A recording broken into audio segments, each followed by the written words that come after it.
Babalikan natin yan mga kabrigada. Samantala, etong Bersamin versus Kamara, itinanggi daw ng isang kongresista.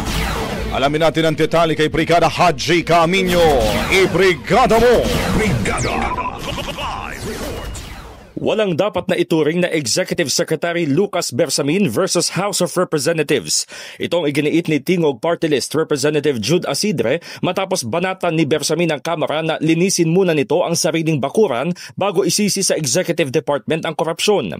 Ayon kay Asidre, lahat naman ay galit sa katiwalian at marapat na panagutin kung sino ang mga sangkot na opisyal. Welcome anya ang statement ni Bersamin at pabor siyang linisin ang Kamara dahil hindi maaaring pinapanagot nila ang isang opisyal samantalang may accountability din pala sa kanilang hanay.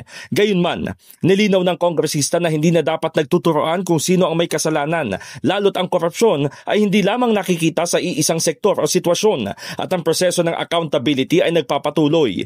Hindi man tiyak ni Asidre kung saan nanggagaling ang pinaghuhugutan ni Bersamin. Sa lahat ng ingay sa politika ay dapat umanong unahin ang taong bayan at isulong na ang systemic reforms.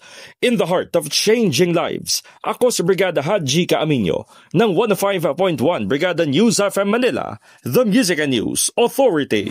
Ang bahaging ito ay hatid sa atin ng Mom's Love ES1 Capsule. Simulang tuparin ang pangarap ng iyong anak. And starting now,